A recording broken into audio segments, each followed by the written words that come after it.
Om Bang Me Manasi Pratisthita Mano Me Vachi Pratishtitam Aviravirmayedhi Vedasya Ma'ani Stha Anenadhite Ratran Sandadhami Ritam Vadishyami Satyam Vadishyami Tanmamavatu Tadbhaktaramavatu Avatu Mam Avatu Bhaktaram Avatu Bhaktaram.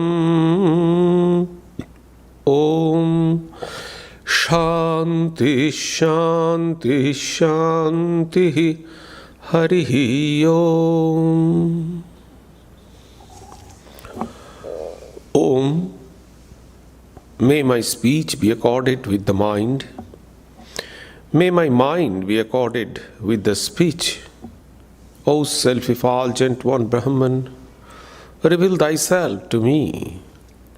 May you both, speech and mind, be the carriers of the highest truth to me. May not all that I have heard depart from me. May I be able to join day and night through this study with Brahman. I shall utter what is verbally true. I shall utter what is mentally true. May that Brahman protect me. May that Brahman protect the teacher. May that protect me. May that protect the teacher. Om. Peace, peace. Peace be unto you all. Good morning. This morning, I am going to speak on the subject which is mostly known to you, the messages of Sri Ramakrishna. It is very known to you what actually Sri Ramakrishna conveyed to the world. And Swami Vivekananda was the spokesperson of Sri Ramakrishna. Swami Vivekananda said himself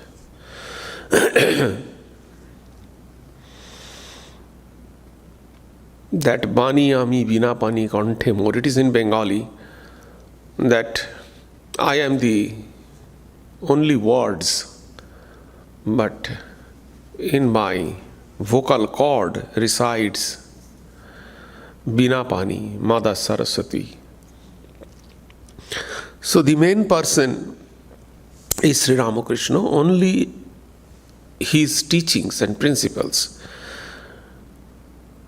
Swami Vivekananda broadcasted to the world.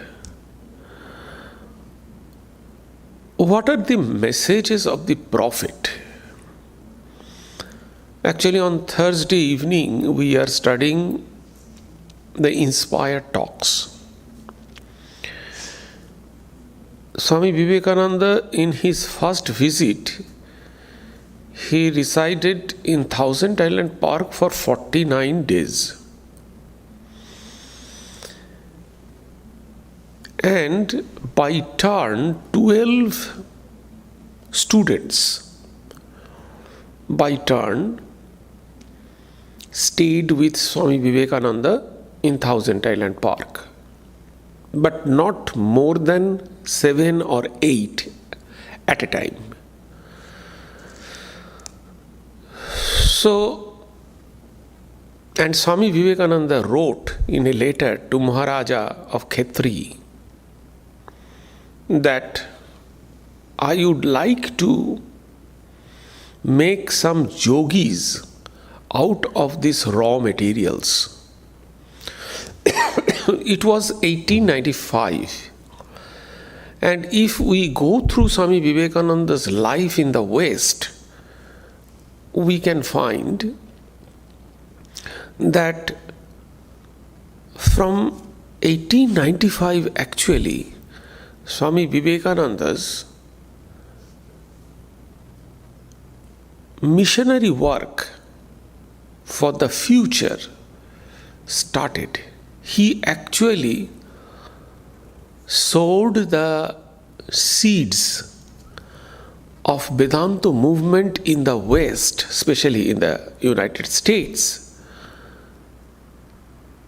in 1895. Definitely he delivered the talk in 1893 in the Parliament of Religions and overnight became famous. But that was a storm. From 1893 to 95, Swami Vivekananda was a cyclonic monk, delivered talks in different places and created some commotion in the Western society. But actually, he started selecting some specific worker for the future work and visualizing the long-term Vedanta movement in the United States. He actually started it in 1895. It is my observation, obviously. One may differ. There are different scholars on Swami Vivekananda.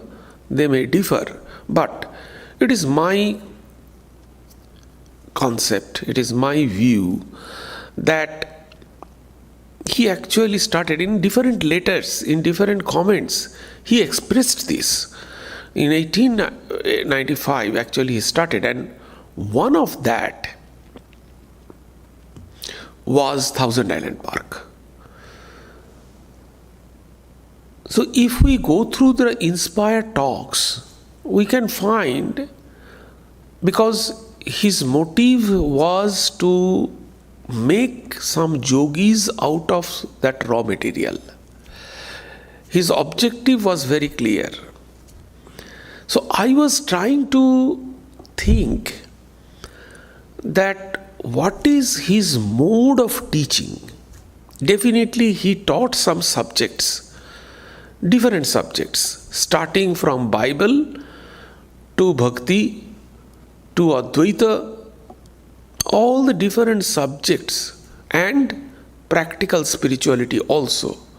From time to time, he instructed to his students. But I was thinking on which part. We know the scriptures, and it was excellent that he explained the scriptures. But what was his mode of teaching? Means how he progressed one after another with the subject, because he was building some yogis, the mind of some yogis from a handful of soil.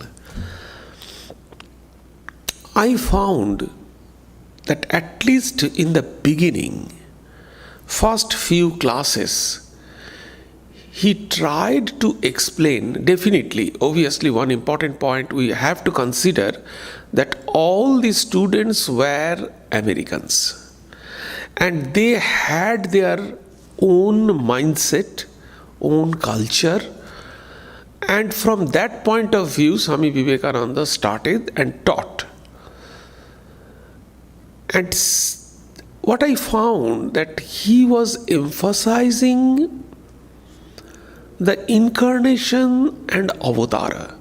Again and again, he tried to explain what is the nature of avatara or incarnation. It was quite natural that Swami Vivekananda knew that all the Western world has a very soft corner and devotion and acceptance of Lord Jesus. And Jesus was the incarnation, prophet and incarnation. So he started from there and he was trying to explain what is the nature of prophet or incarnation. From this subject matter and his approach, I concluded that to progress our spiritual life, we must take some objective thing. In our meditation, in our personal life, we must hold some objective ideology which we can follow, which we can hold. And incarnation is definitely that kind of ideology.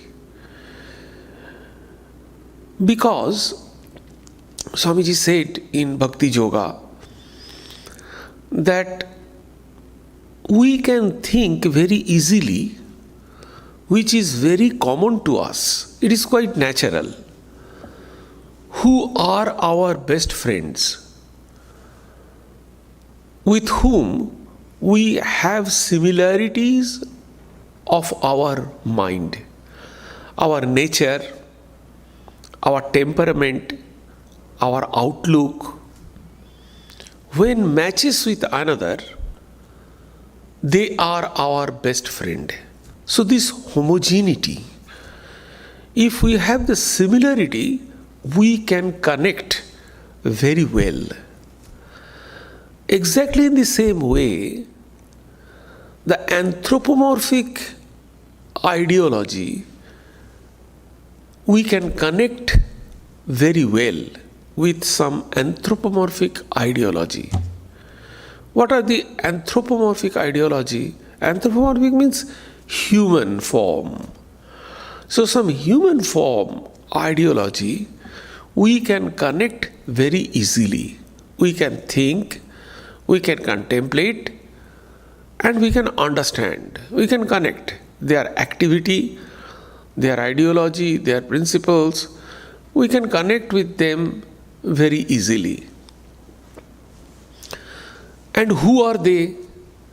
They are the incarnation or the avatars. So avatars or prophet or incarnation, with them we can connect very well. And probably because of that, Swami Vivekananda emphasized in his classes in Thousand Island Park on the incarnation and avatara. Now, let us see what is the message of avatara, why it is important. So Ramakrishna was avatara, incarnation, prophet, seer. So what is the speciality of the message of incarnation or avatara?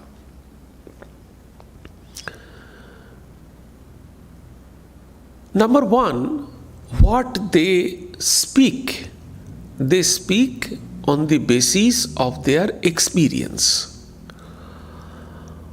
Whatever Buddha spoke, whatever Jesus spoke, everything they spoke on the basis of their experience, spiritual experience. The prophets or incarnation, out and out, they are spiritual personality. And we know in the case of Sri Ramakrishna, very specifically, he mentioned that God realization is the summum bonum of human life. The main objective is God realization. And Sri Ramakrishna, we never found that Sri Ramakrishna did any other work or any other views he nurtured except God realization. And Holy Mother also authenticated that personal view, that he did not come or he did not work for harmony of religions. He did not work for any other things, interfaith or any other things. What he actually did, he wanted to realize God, and that's all. So, what he spoke, or what, as for example, Buddha's searching was why Buddha left his home and hearth. Buddha left his home and hearth because to eradicate suffering. Buddha saw that there was suffering. So his mission was to get rid of suffering. And ultimately, his message, if you go through the message of Buddha, you can find that his message was only how to get rid of suffering. So exactly in the same way, so what now the speciality of the message of the prophets is what they spoke, that is on the basis of their experience. Number one, philosophers and all other experts or scientists or who developed some research, as for Einstein, Newton, or any other researchers, scholars, what they spoke, definitely they spoke what they found in their research, and that is the objective development. But these people, they said what is subjective development, what they realized within, that they spoke. Number two,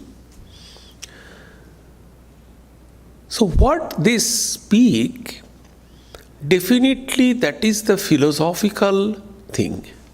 But what is the difference between the other people or the scientists or some other scholars and these prophets or incarnation? The difference is that in the words and teachings of these prophets and incarnations, it has a tremendous power. That power comes from the heart of that prophet or incarnation. There, each word has the power to ignite the light inside the listeners who are listening to their messages. That power they had to ignite, to light the flame of knowledge and spirituality inside them. That power they had. So this is whole of their experience, spiritual experience, they connect with the contemporary philosophy or social aspect, and they present them with that tremendous spiritual power. So they work as a hydro engine.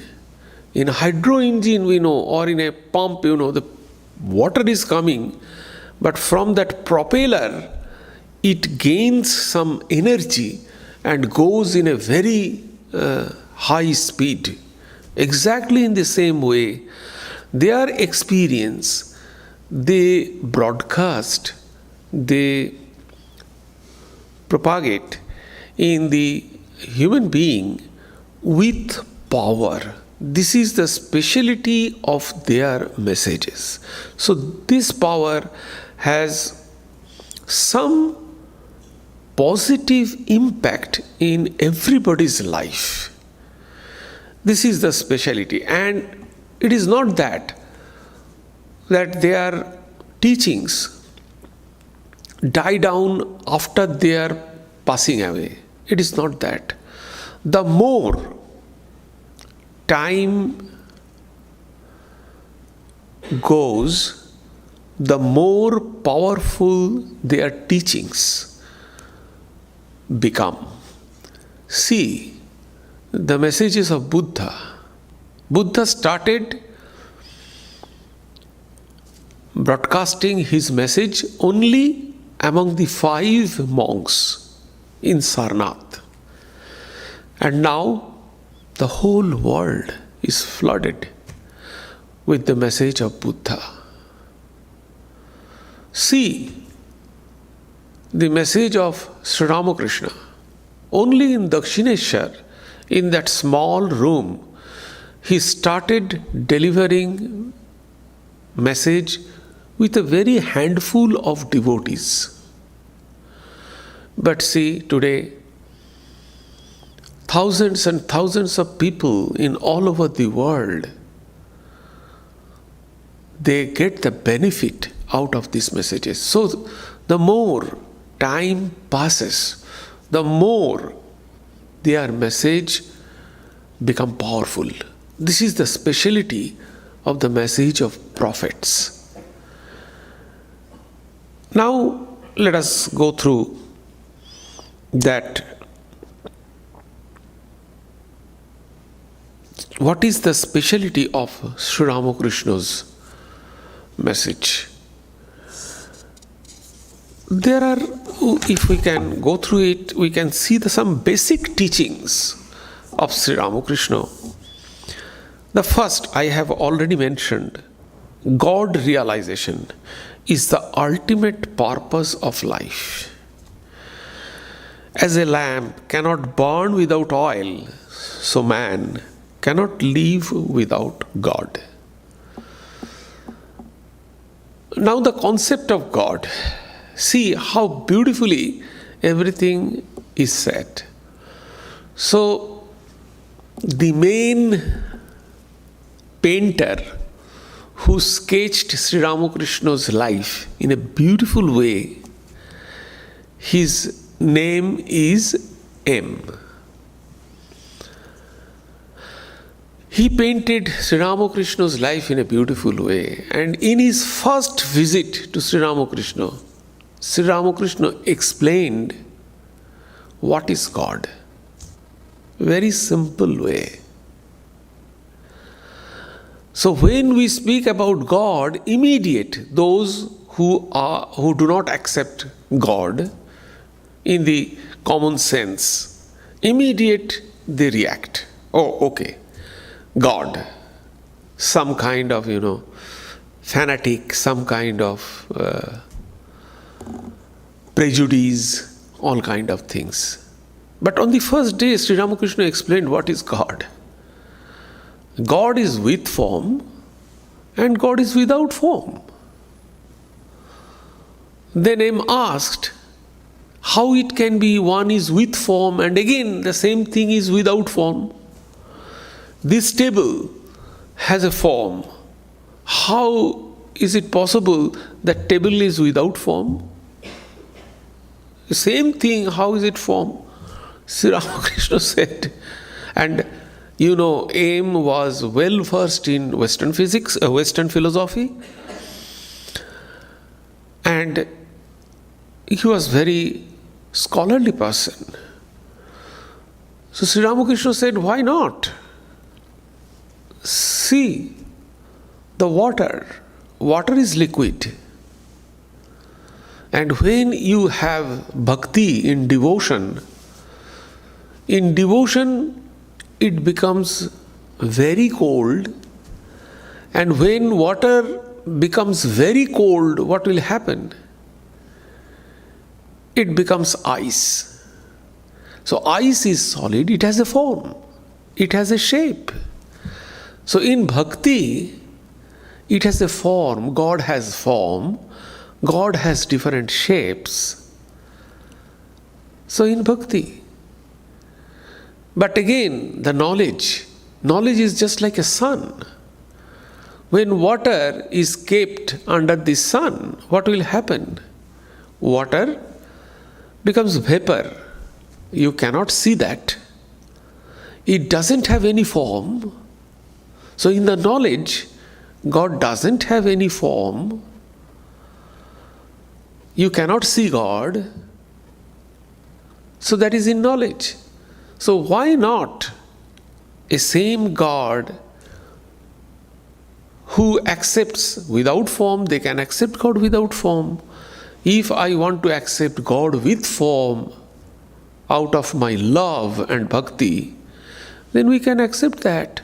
So there is no contradiction in God. So God realization is the ultimate purpose of human life.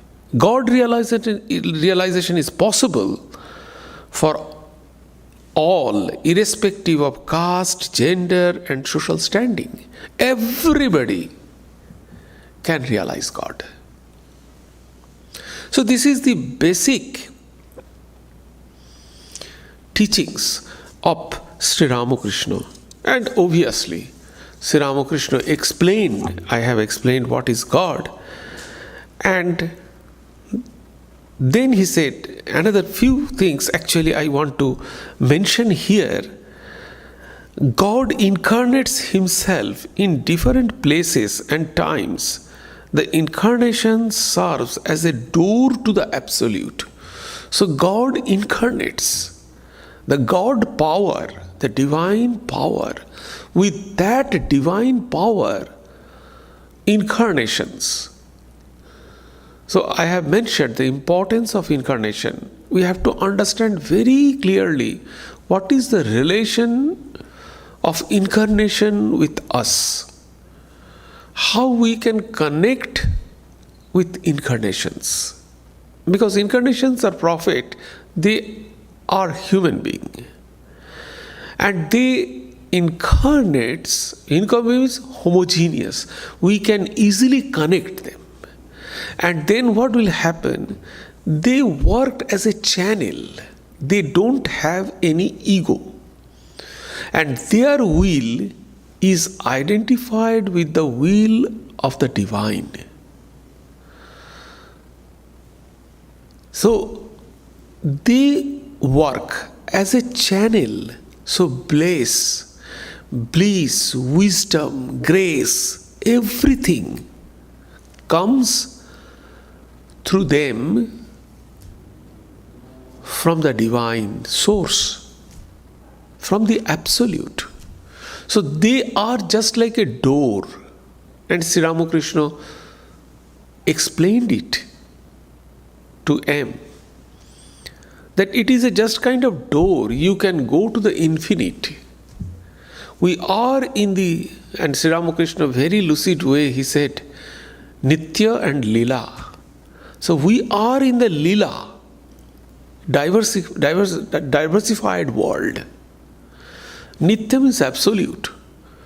So in it, from the diversified world, how can we go to the absolute reality? So they are the door. Through them, we have to approach. It is not that we cannot approach in any other way. We can approach in different ways. But it is easier if we know the door, if we know that that is a channel from where it is obviously and definitely connect with the absolute, then why should we not follow that particular channel? It is not only Sri Ramakrishna, all the prophets or incarnation. It may be Jesus, it may be Buddha, anyone. So this is the door as a door. So the whole universe is guided by the will of the Divine Mother, and life is her as a lila.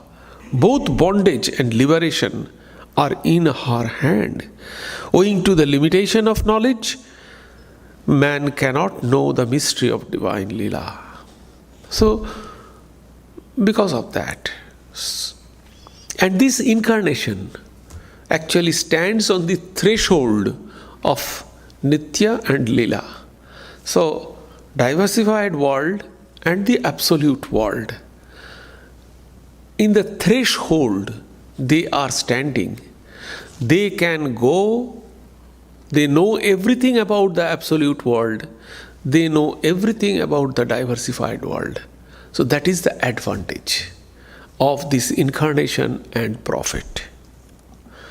Now let us see that what is Sri Ramakrishna's message. I shall only mention 7 specific qualities of Sri Ramakrishna's messages.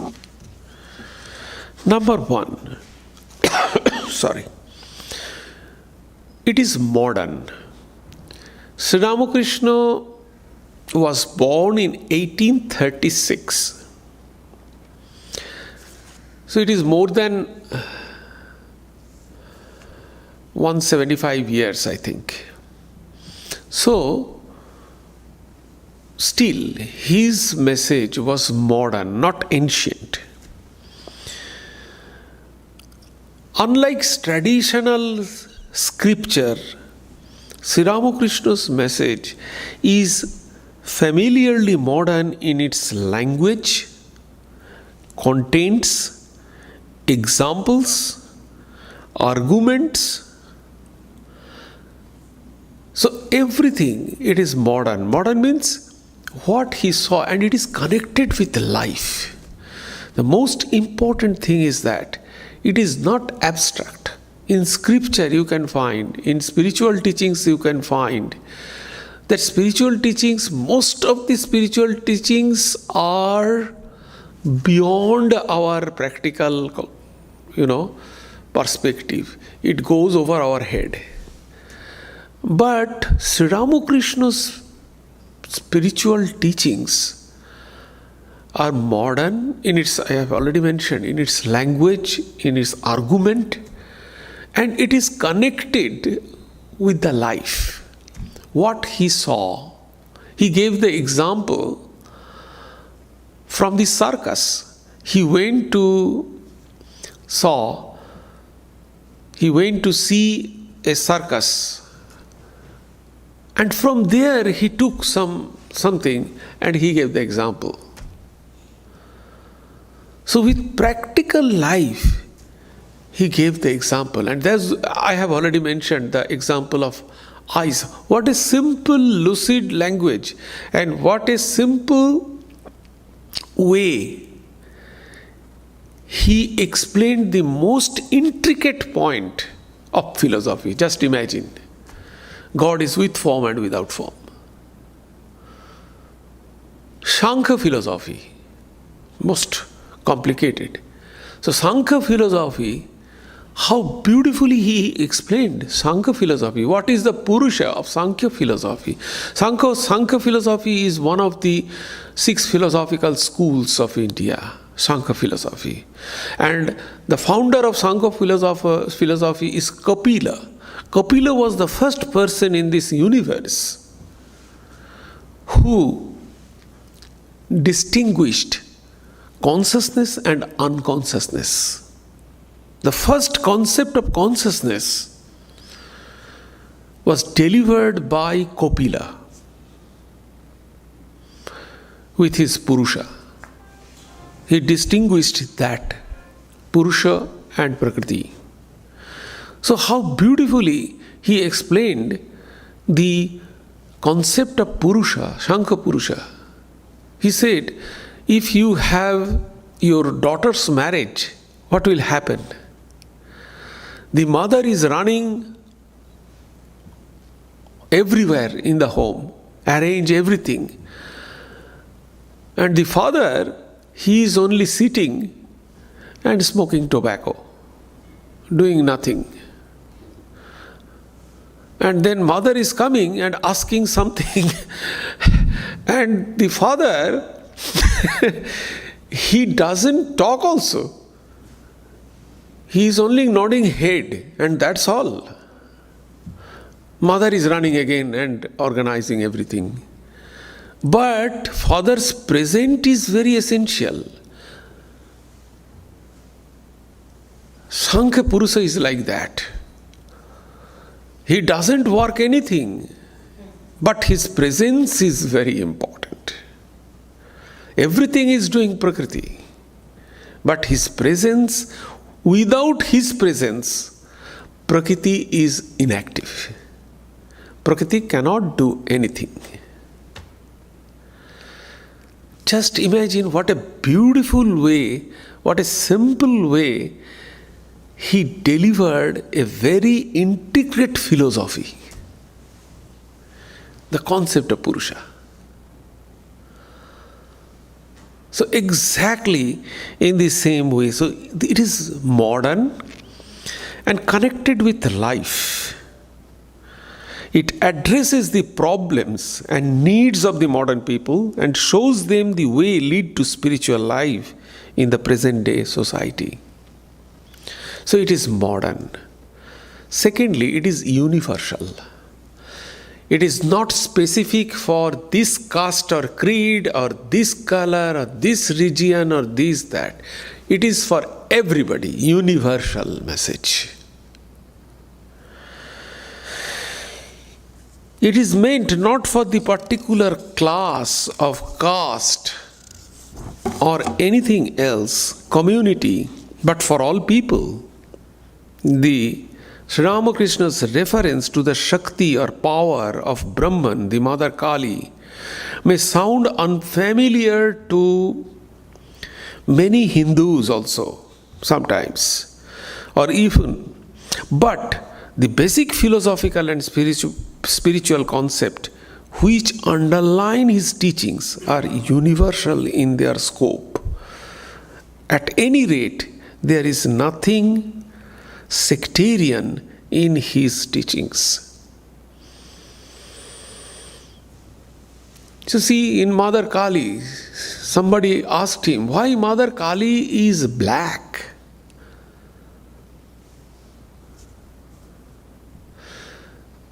He said that, he was a village person, he did not study.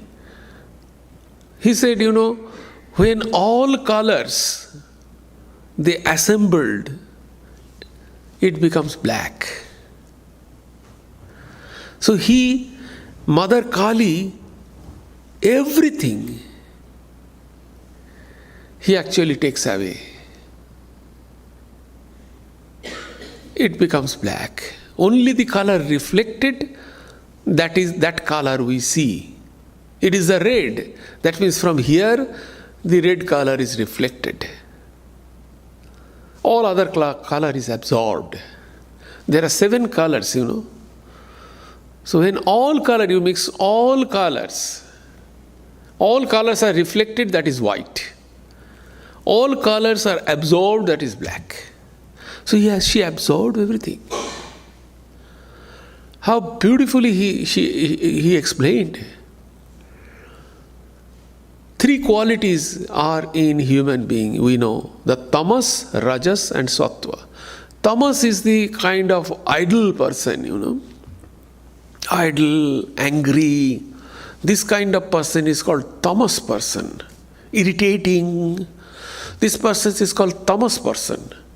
Rajas person, most egoistic person, with beautiful car, with beautiful dresses, I did that, luxurious, spending money lavishly, I and mine, I. So this is a rajasic. And tamasic are humble, spiritual. These are sattik. In Sanskrit it is called. So how can we control these qualities? From Mother Kali, The mother is, the mouth, inside the mouth of Mother Kali is dark. Dark is the tamasic color. By her red tongue, she conquers the tamasic things. So from rajasic, we can conquer the tamasic quality. And again, mother pounces her red tongue with the white teeth. So white is the color of sattva. So by Sattva, we can control the Rajas. So this is the explanation, Shiva, again, Shiva is lying down. Shiva is inactive. Mother is active. Again, that theory is coming. But Shiva must be there. When Brahman is inactive, we call it Brahman. When Brahman is active, we call it Mother. He gave the example of snake. In the winter, when snake, just sleep, inactive, you can do anything to a big snake. In the winter, when he sleeps. So at that time it is Brahman. But same snake, in summer, it becomes very ferocious. So exactly in the same way, when Brahman is creating, when Brahman is controlling, sustaining, at that time Brahman is Mother. But others, when Brahman is inactive, it is called Brahman. The same Brahman.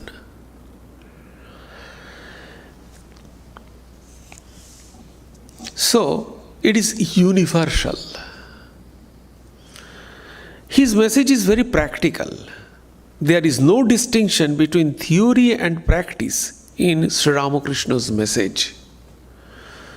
All that he has stated about the ultimate reality and the means of realizing it are based on his own experience, and the means of realizing it are based on his own experience and are meant to be put into practice.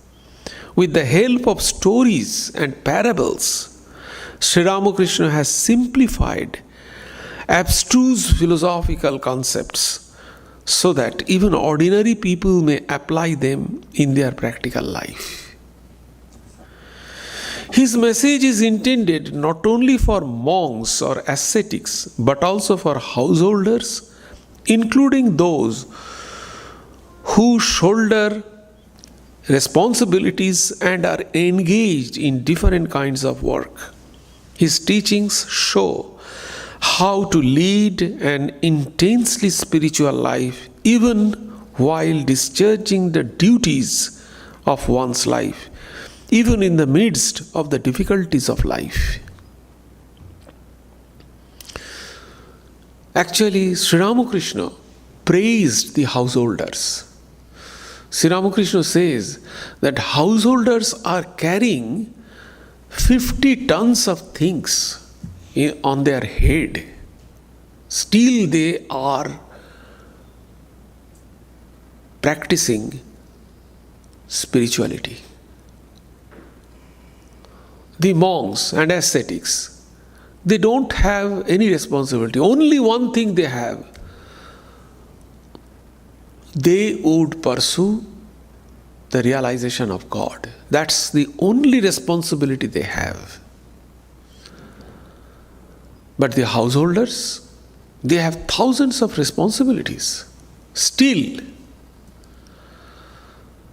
they are pursuing their spiritual life. So Sri Ramakrishna in his own mother tongue said Bahadur, expert. They are the heroes. Then the positive outlook. Sri Ramakrishna never said sinner to anybody else.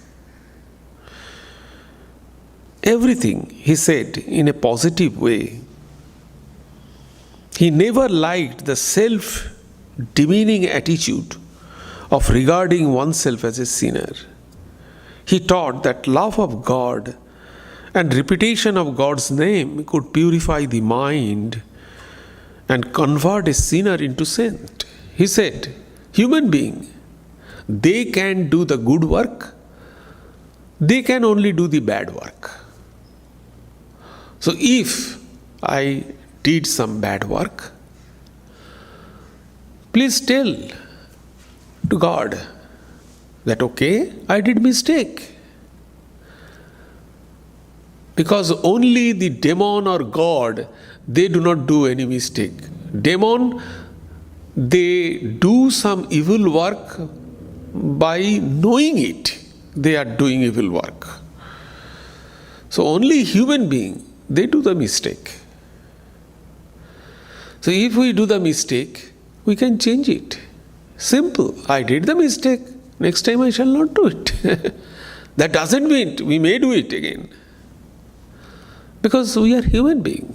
But if we consciously submit and if we consciously try to practice good work, we can change it.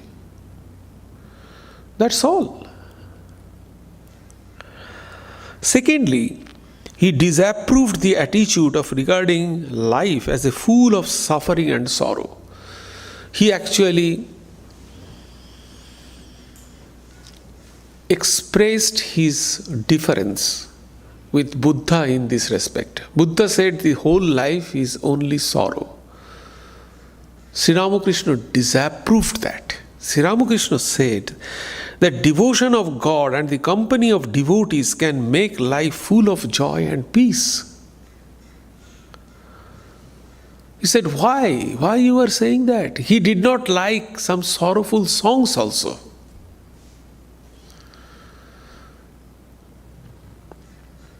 He said that if we can hold God in our life, why this life will become sorrowful? It is a full of joy and peace. So this is a positive approach. Then stress on morality, like all the prophets of the world teacher, he stresses the aspect of morality. He said truth. Only one thing he said. He said the tapasya, the spiritual practice in this iron age, is truth. If one can hold on truth, that's all.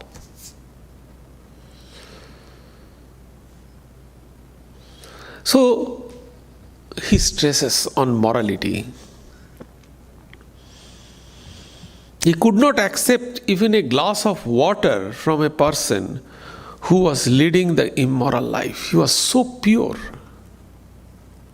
What he said, he must did that. We know different stories. Because of time, I cannot explain it from his life. Once he said, Swami Prasannatmananda explained that once he said that today I shall go to Jadumolli's garden house. Jadumolli's garden house was very close to, next door to Dakshineshwar. But unfortunately, because of devotees, because of other things, he forgot that. So when he was partaking or eating his dinner, suddenly he remembered that. And he stopped his eating and went there immediately at night. The gate was closed in Jadumolli's garden house. So somehow or other, he put his leg inside from the gap of the iron gate and touched the ground inside Jadumolli's garden house and said, okay, I kept my word. There are thousands of examples, He liked lemon in his lunch. So it was the season, lemon was unavailable everywhere. So one day, Joganandaji, he found some lemon in the garden from far house and he plucked that and he brought that. While eating that, Sri Ramakrishna immediately understood. He said, from where you got the lemon? He said, some garden, I saw that, I plucked. Have you asked the owner of the lemon? No. He said, why have you stolen these things? So I cannot eat that. So such was his strong hold on truth. Then, free from occult, he never said any occult thing, occult power, such and such, these things. Never. You cannot find. And he never encouraged also to anybody else. And lastly, the harmony and peace. So these are the 7 important aspects in his teaching. And the harmony and peace. The harmony and peace he practiced in his own person, different religions. Probably he was the only one person under the sky in this universe who practiced all the religions in his own person and realized that all the paths lead to the same goal.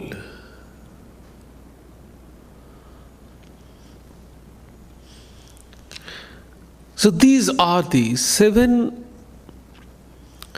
important aspects of the teachings of Sri Ramakrishna. I shall just modern. It is universal. It is practical. It is positive. It has a positive outlook. Stresses on morality. Free from any occult power, etc. And harmony and peace. So these are the 7 important aspects in Sri Ramakrishna's teachings. And in the introduction, I mentioned that what is the importance of these messages? Because it has some power which can ignite spirituality, the flame of spirituality in aspirant's heart.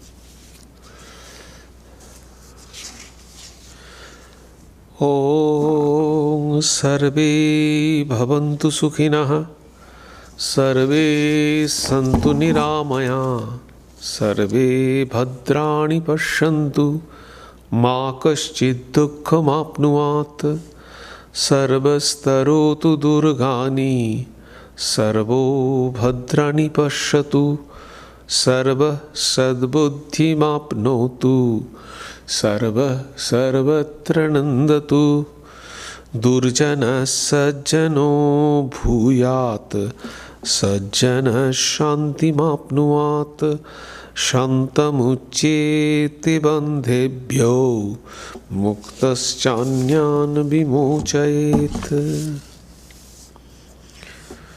Om. May all be happy.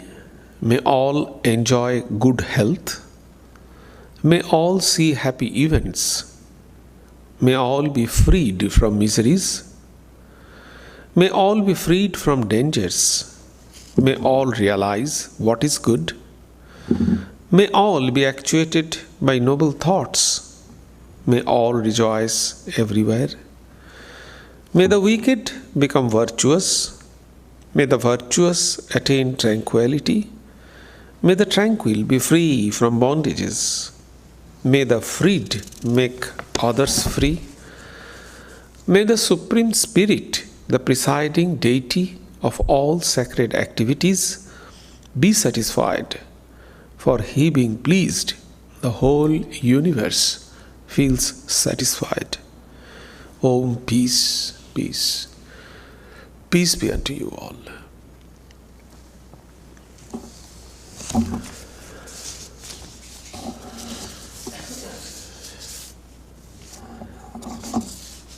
Here is some announcements. Next Sunday, we have Sunday talk at 11 o'clock, 11 a.m. in this hall as usual. Swami Prasannatmananda will be delivering the talk. I cannot inform you the title of the talk right now. You can get it in the bulletin because it is the next month. So you can get the bulletin and you can get it. And as usual, tea and coffee will be served from the Sardananda hall, which will be followed by Prasad Luncheon. I request all to join. Thank you.